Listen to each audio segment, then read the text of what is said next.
YouTube, how's it going? The Goat House is back with score predictions for Week 6 in the NFL. We do this video every single Wednesday afternoon.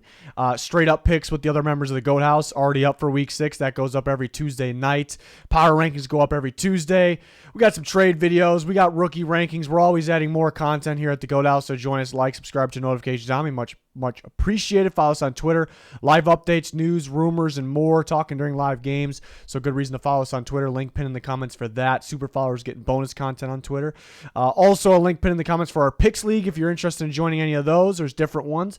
And a link pinned in the comments for the GLD shop. You see I'm rocking their Tampa Bay Buccaneers chain here. They have NFL pendants, jewelry made from real gold. Very affordable. I have a code GOAT for 33% off. They got some new releases always pumping out. They got more coming for specific NFL players, so really excited about what they got going on there.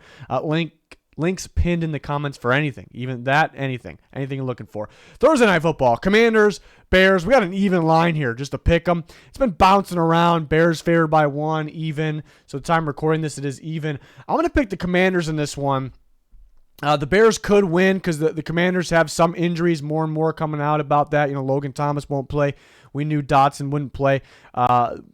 Commanders corner William Jackson won't play, so that makes it tough. Jalen Johnson coming back from the Bears. Bears are also home in prime time. It's another reason for the Bears, but just matchup-wise, I really like the Commanders when you look at this matchup. Look at who the Commanders have been playing. They've been playing some really good defenses. You see the Eagles and the Cowboys have had struggles with those teams. And the Titans last week, the Titans are pretty damn good stopping the run. They took the run game away from the Commanders, which is a big piece of their offense because they want to run a lot of run-pass option. Don't really have that option if you have the run taken away from them, obviously, and they still almost pulled it off. They were a yard away from pulling it off, so maybe a little easier task than what they had to deal with these last few weeks. Something I also noticed is when they played the Eagles, they really slowed down Hurts' running game. Hurts happened to beat them through the air because the Commanders are struggling to defend through the air, but a good matchup. The Bears really, probably one of the weaker or maybe the weakest team through the air in terms of their offense. So I think both teams are going to run the ball quite a bit. I'm going to trust the Commanders a little bit more here. Carson Wentz does have success on Thursday Night Football, in prime time, believe it or not, even though he's been struggling. But yeah, I'm going to trust the Commanders' offense a little bit more. I think their defense is heading in the right direction, even though it's not, it hasn't been good at all. I just really like the matchup for them. I think this is kind of their chance to kind of look better on both sides of the ball because they've had some tough tasks these last few weeks. The Bears got some offense going last week. The Vikings defense is on the weaker side.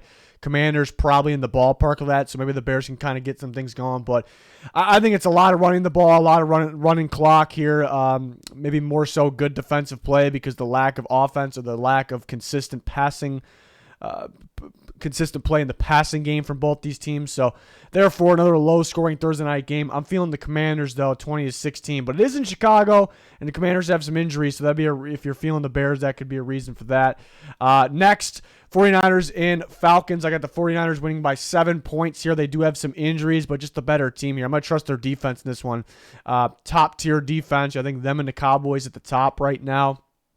So I don't really expect Mariota to get a whole lot going. The Falcons make some clutch plays here and there. They could fight back at the end of this game like they did with the Buccaneers game, but that's really it. I just don't trust the Falcons offense against this very stout defense of the 49ers to do enough, and the Falcons will be able, the 49ers will be able to do enough. Nothing crazy, but when it comes to their offensive game plan, mainly I think running the ball, being physical like they always are. So they're favored by 5.5, have them winning by 7. Yeah, I just would be surprised if the Falcons really scored a bit in this game. I'd be pretty surprised. It wouldn't be, it's possible they can win a very low-scoring game. Their defense has been kind of sneaky, underrated, so that's possible. I just don't see them really getting over 20 points here, but we will see. Again, the Falcons have been a sneaky team overall. They've come away with some wins. They've could have some more. They fought back in some games, obviously. So we'll see. 49ers got some injuries they got to deal with as well. Next, the Patriots and Browns. A really good game. The Browns are favored by 3. I have them winning by 3. This is not really a game I would touch in terms of betting. I have it pushing, right on the line, but So that makes it pretty tough. I know both teams really want to run the football in this game. Obviously, be Ramondre Stevenson with Damian Harris out, even though it's kind of Ben Stevenson that's really been good anyways.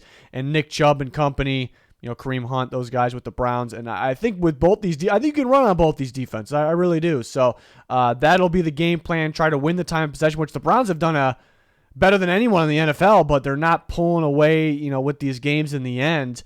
So they got to figure that out. And they go away from the run a little too easy. They can't do it in this game. But, yeah, it's going to come down to which defense or which team puts the opposing offense in pass-only situations, force them to pass the ball. That's what both defenses want to do.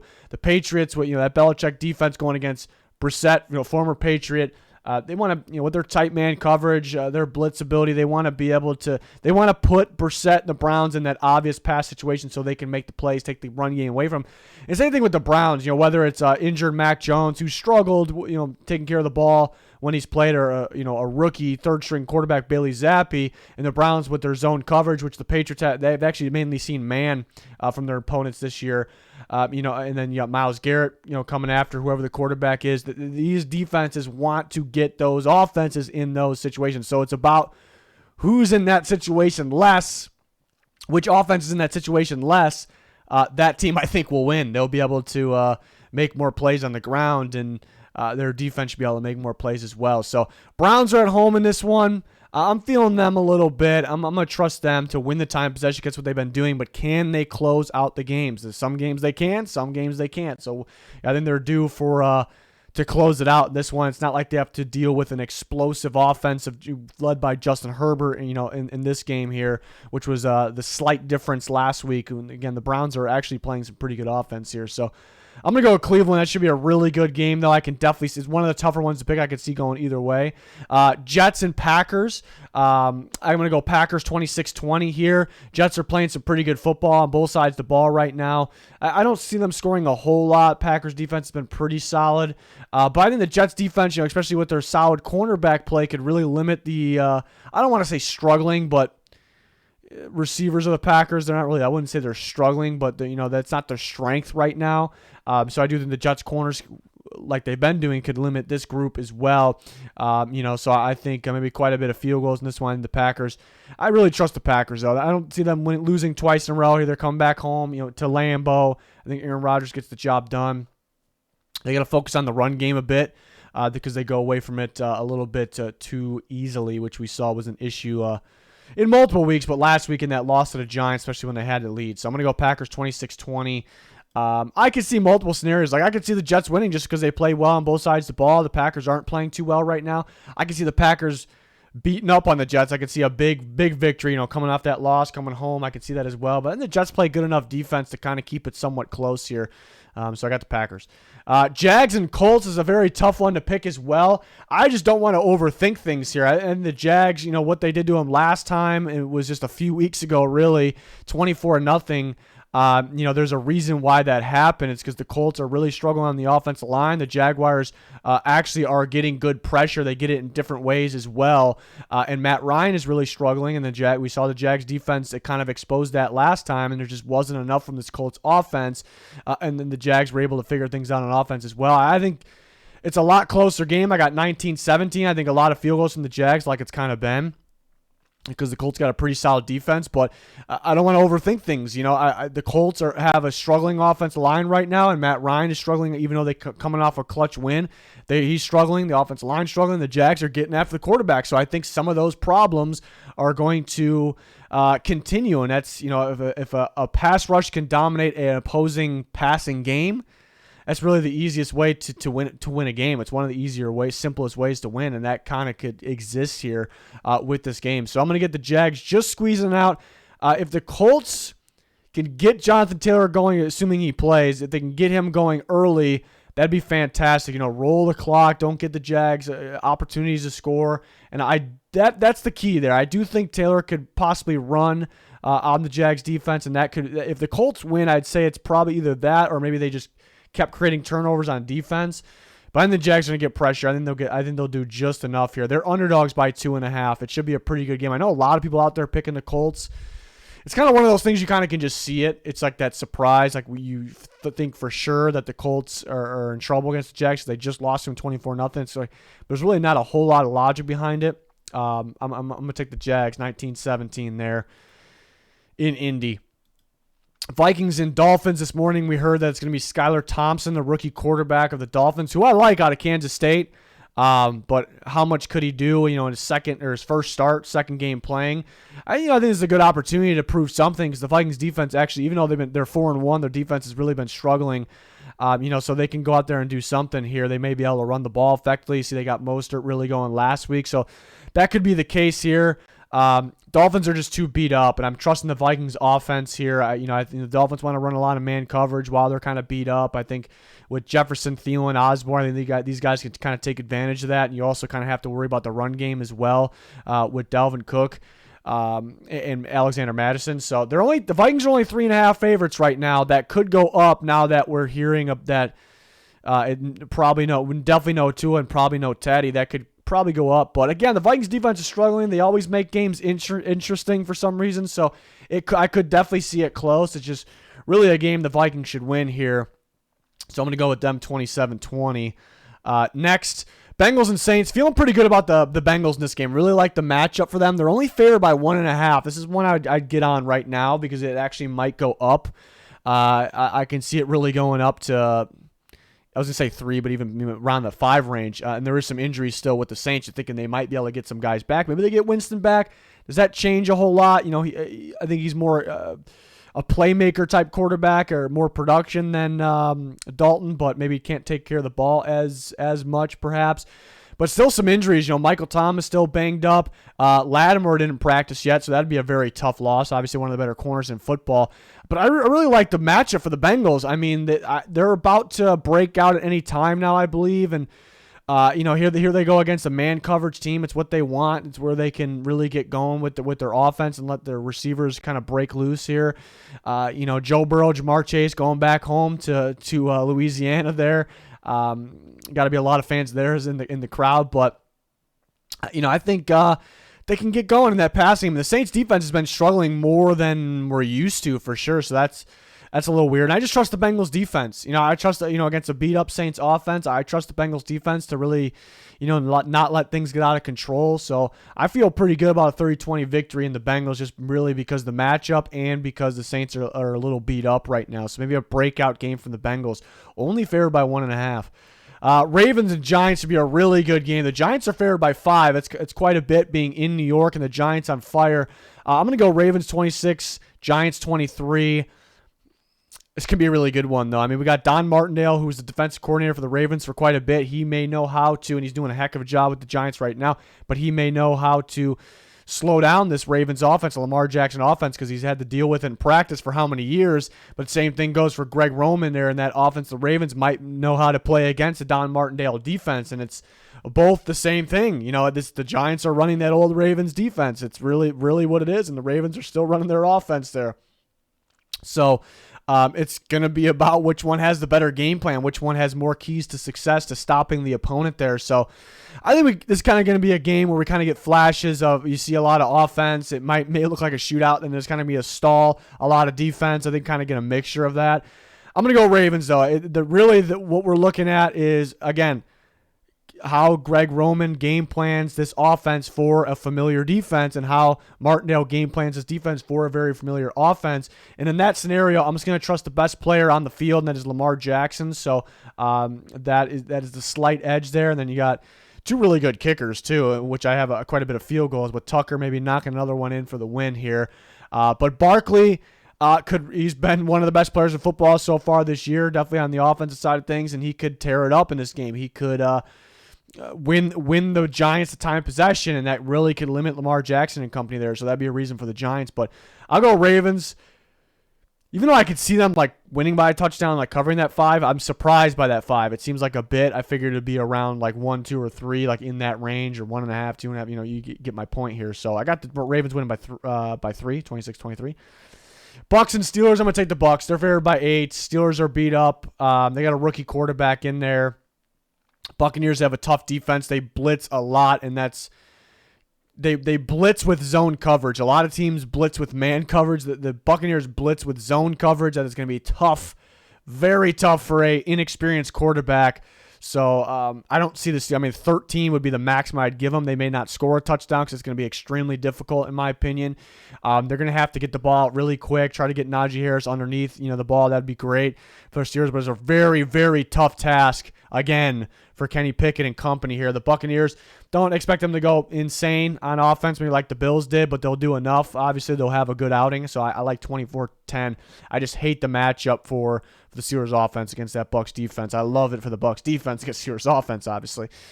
Next, Panthers and Rams. Panthers obviously fired Matt Rule, let go of Phil Snow as well, which was a little surprising to me, honestly. But Panthers, they got PJ Walker come in, so maybe it's a tough game plan for the Rams. We don't know much about a PJ Walker offense. We know quite in a different coaching staff, a little bit different coaching staff, but we know about that Baker offense. So I guess that could be a little tough for the Rams, but I just still don't think the Panthers have enough, and I still really like that Rams defense. So I got the Panthers only scoring 13. And I originally was going to predict the Rams to have much less than 26 because their offense has been struggling. They can't block anybody. Stafford's under pressure. He's turning the ball over. And the Panthers actually have a pretty decent defense. It didn't look great last week, but they got some studs. They got some playmakers, and they got a guy that can take advantage of that weaker offensive line and a guy in Brian Burns. But they get rid of Phil Snow, their defensive coordinator. I know Steve Wilkes is a big-time defensive guy, but I think it changes too much. And I think, the Rams won't go crazy, maybe some field goals instead of touchdowns, but they'll do enough there. I think they'll try to get the ball out quick, and the 49ers put some good things on film for a team like the Rams here. So I'll go Rams 26-13. The Panthers just don't have enough in a game like this, even though they have talent on their team. That's why it's kind of weird saying it. They just haven't had enough. There's just not enough going for this offense. So that's the case again. Cardinals and Seahawks. I like the Cardinals in this. I think the Cardinals, this could be old takes exposed or whatever, but I think the Cardinals can really get going at this point. They've been disappointing, mainly on offense. They may even be lucky to have 2 wins right now because of that Raiders game. But I have a gut feeling they kind of can turn things around and get going. I really like the thing I do like, though, even though we said they haven't looked good. I like their defense a lot. It's a lot better than what it's supposed to be on paper. Corners are better than expected. We know they got some studs in Budda Baker, J.J. Watt, Isaiah Simmons, guys like that, more guys in there, obviously. But, so they play really good defense, and they're playing against a good offense here. But Vance Joseph does a really good job disguising this defense, calling defense very well, blitzing. So I do think they maybe can create a turnover or two and maybe slow down this, which seems right now to be a high-powered offense. Remember, Rashad Penny won't be in there. I know Walker should have a bright future, but I like the Cardinals' defense to do enough, and I think this is the game where their offense breaks out. I saw something in that second half of that Eagles game where it felt like they got going. They were running Murray more. He was hitting his receivers a little better, and the Seahawks defense is really struggling. So I like even though it's in Seattle, division rival game, Seattle's been tearing it up on offense. I love the matchup for the Cardinals, and I think this could be the moment they kind of turn things around. So I'm really feeling the Cardinals in this game. But, man, if they're disappointing on offense again in this game, then it's a big disappointment. Like I don't have a whole lot of hope. But right now, I got that gut feeling that they can really kind of go on a winning streak. Maybe turn things around. So it starts right here. Let's see what they got here. I'm going to go 31, which is a little bit of a surprise maybe because they have not been scoring like that. But 31-23. Bills and Chiefs. I went with the Bills. They're favored by 3. I have them winning by 3. Maybe a little bit less scoring than people expect. Some people maybe a lot of people are predicting in the 30s. I can see that as well because it's 2 high-powered offenses. But I'm going to go 27-24. Kind of the gut feeling on that one as well here. I think the Bills do enough. Chiefs, I can see them kind of going crazy on offense during a stretch of this game and then kind of have a stall on offense during a stretch of this game. The Bills run a very, very good zone coverage, which the Chiefs are, maybe the team capable of anyone, beating, any type of defense. But, the one team they played that has like a heavy zone coverage, a lot of zone coverage was the Colts, and they kind of struggle with them a little bit. So the Bills run a better zone defense. So maybe there could be, I don't know the Chiefs struggle that much offensively. I haven't scoring 24, but there could be some moments that just split the difference in this game. So I'll take the Bills mainly because the defensive difference there, but and they'll be fine on offense, I believe. So maybe a little more running clock in this one than expected. I could see both these teams like surprisingly keeping the ball on the ground or underneath, which keeps it in play, running clock. So 27-24 Bills is what I'm feeling. This was a playoff game. Like if this was an AFC Championship game in Kansas City, it's a little bit different of a game plan maybe. So the prediction I think would be a lot different. I'm saying maybe who I picked to win, and then the score I think too. It's a totally different game. But here in this game, I'm definitely going to take the Bills here. Sunday Night Football, another 3-point game. I'm going to take the Eagles 23-20. I think the power of the Cowboys defense keeps it close, but I'm going to trust the Eagles a little bit more. They're favored by 6. It's been bounced around from 5 to 6. That's a little bit much, more than expected. But the Cowboys defense, it's a different task dealing with Hurts and his running ability. Trying to keep a spy on him that kind of takes a guy away from your traditional run game or just a traditional pass rush from the Cowboys. So it could affect the Cowboys defense, but it's so damn good. So good. Such a good pass rush. Good players everywhere. Dan Quinn, maybe the best in the game, calling the defense. So he will have a game plan. So I think they do a good job. Hold the Eagles at 23. Cooper Rush has been impressive. Tony Pollard, these is CeeDee Lamb. Got to catch the ball more consistently. But these guys have been impressive. But I just don't know if they have enough. In Philadelphia, prime time. If this was in Dallas, I'd actually probably take the Cowboys. And they kind of split the games at home here. But I'm going to trust the Eagles a little bit more. Both defenses will make big plays. I'm going to trust that Hurts makes that extra play compared to Rush, which maybe it's a little easier of a test for the Eagles defense, even though I think the Cowboys is a little bit better. Both very good defenses. But should be a good game. And if the Cowboys win this game, just, wow. Not wow in terms of surprising, but wow like where the Cowboys are at, especially without Dak Prescott taking over, dethroning the Eagles as the top team, not only in the NFC East, but they would be tied, but the Cowboys are the tiebreaker, but not only the top of the NFC East, but the top of the NFL right now. So really looking forward to that one. And then Monday Night Football, Broncos at Chargers. I'm going to go with the Chargers here, 26-17. They're favored by 5. And I could see a scenario because the Broncos have a very good defense where they just really, because there's random games throughout the year where the Chargers, because we know the Chargers as a high-powered, explosive offense, but there's like random games. Look at last year, I think one game against the Broncos. There was one against the Patriots and the Ravens, I believe, where they kind of just slip up a little bit and they don't really feel like their normal selves. And I could see that against a stout defense in the Broncos where maybe the Chargers have one of those games, especially with the injuries they have. But home prime time, I think Herbert and company, I think they do enough here. And I don't think the Broncos have enough offensively. That's the main thing here. Defensively, they do get Justin Simmons back. That's big. That's huge for a game like this. So their defense can play all right. But I'm just not going to trust their offense. Garrett Bowles hurt. Obviously, Javonte Williams is hurt still and will be the rest of the year. So they got in. Russ is apparently playing injured as well, and they're limited right now. The play calling's not good. The play is really not good. Guys like Sutton are playing good, but you get my point. I just don't think they have enough on offense. The Chargers defense is a little hot and cold, but they'll coach well on defense in this game. I think the Broncos are pretty predictable when they're in a pass situation, when they're in a run situation. Chargers are really good at loading up the secondary with the we'll see them with 6 defensive backs out there, and then they'll come up with they struggle against the run, but the Broncos don't really present that much of a threat right now without Javonte Williams. They don't want to overdo it with Gordon, so I just think that for all those reasons, the matchup kind of just sides with the Chargers on top of being home Monday Night Football. So I'm going to go Chargers 26-17 on this one. So a little more offense for the Broncos than we've seen, especially last week, but definitely feeling the Chargers here, 26-17. So that'll be it for the Week 6 score predictions. We're back every single Wednesday afternoon with this video, so hopefully you can join us. We have straight up picks already up on the channel. Those are every week as well as our power rankings and a bunch of different videos we have always going up. So join us, like, subscribe to notifications on, follow us on Twitter. There's a link pinned in the comments for that, as well as other useful links down there, so check it all out. That will do it for this one. Thanks for watching. Goodbye.